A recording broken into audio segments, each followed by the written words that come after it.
ada tugas akhir wawancara mengenai seputaran pemilihan. Ada berapa jumlah surat suara yang dicetak untuk pemilu? Surat suara kalau kita berdasarkan TPS untuk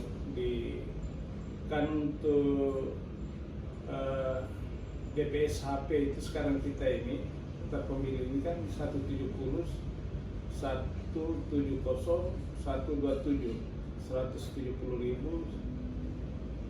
berapa ya? 170, 127 itu DPS HP daftar pemilih hasil perbaikan yang kemarin kan kita sudah plenokan kemarin. Plenonya juga berjenjang mulai dari PPS, habis itu ke PPK, habis itu naik ke kota Tarakan. Kalau kita bicara untuk TPS kita nanti di pemilu ini sekitar 628 itu per TPS itu maksimal itu 300 pemilih. Mungkin ya di bawah, nanti ditambahkan dengan suara cadangan itu 2%. Itu karena total semua 82 TPS kita itu total secara semuanya sebenarnya di bawahnya 677 TPS ininya regulernya ditambah dengan 5 TPS di lapas. Jadi totalnya untuk TPS untuk di Tarakan itu sekitar 682 TPS dari 4 dapil.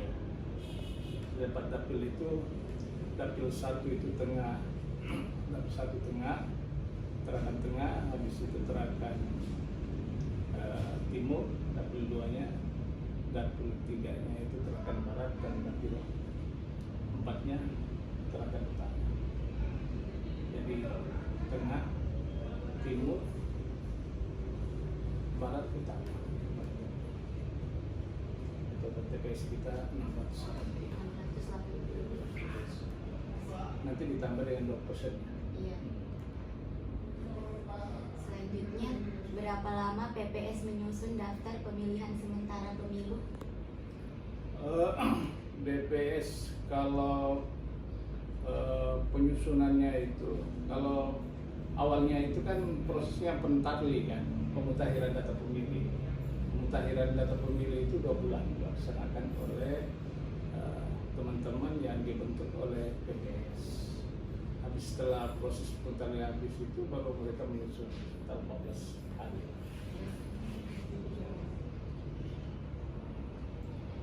Selanjutnya, apa saja tugas dan wewenang dari anggota PPS? Tugas anggota PPS itu sebenarnya kalau yang ini sesuai dengan tugasnya itu yang pertama dia membentuk KPPS. KPPS itu orang yang bekerja nanti di TPS waktu pemungutan suaranya. Habis itu kedua mereka membentuk Pantarli. Pantarli itu pemutahiran data pemilih. Jadi data yang diturunkan oleh KPU Kota Tarakan habis itu nanti di di dokumen yang diturunkan oleh KPU Kota Tarakan nanti disesuaikan apakah dokumen yang diturunkan itu sesuai dengan orang yang ada di lapangan. Nah, itu dari kerja Pantarli. Jumlah pemilih pemilu untuk setiap TPS? Pemilih untuk TPS itu kalau berdasarkan regulasi itu maksimalnya 300 per satu TPS. 300 itu, tapi rata-rata kita ini kan kita menyusun itu rata-rata di bawah 200-an lebih. Jadi nanti ada kan pemilih tambahan. Pemilih tambahan itu kan orang yang datang yang menggunakan KTP aja yang di jam 12 sampai jam 1. Nah, kalau kenapa kita menyusunnya sekitar 2 lebih aja, nggak sampai 3, karena antisipasinya satu situ. Karena di regulasi itu menyampaikan bahwa TPS itu maksimalnya itu 300, jangan sampai melebihi daripada 300. Makanya kita susun di bawahnya itu. Nanti kan ada pemilih tambahan.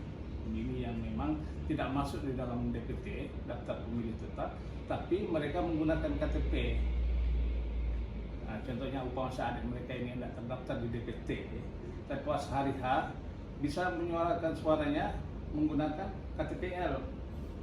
Nah, itu mulainya jam 12 sampai jam 1. Lalu dalam menyusun daftar pemilih sementara pemilu, apa basis yang digunakan oleh BPS?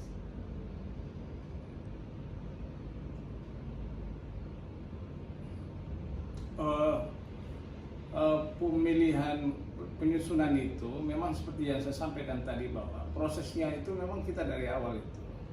Kalau kita proses proses perjalanan data itu kan, pertama kan data itu turun dari Kemendagri. Habis itu nanti turun ke Dukcapil. Nanti disandingkan data di Dukcapil itu dengan DPT terakhir pemilu kita kemarin itu kan 2019. Nah, data yang ada itu baru kita turun ke bawah, kita kasih ke PPS kita. PPS membentuk Pantarli itu. Nah, Pantarli itulah melaksanakan pendataannya di situ. Apakah betul nggak dokumen yang dimiliki, data yang turun itu sesuai nggak dengan orangnya? Nah, itulah Pantarli, kerja kita Pantarli itu. Nanti itu baru prosesnya naik. Proses naik ke nanti dari data yang ada dinaikkan di PPS, nanti diplenokan di PPS. Di PPS plenokan tentang DPHPS, daftar pemilih sementara. Nah, daftar pemilih sementara nanti ada 14 hari lagi waktu diberikan untuk masa perbaikan.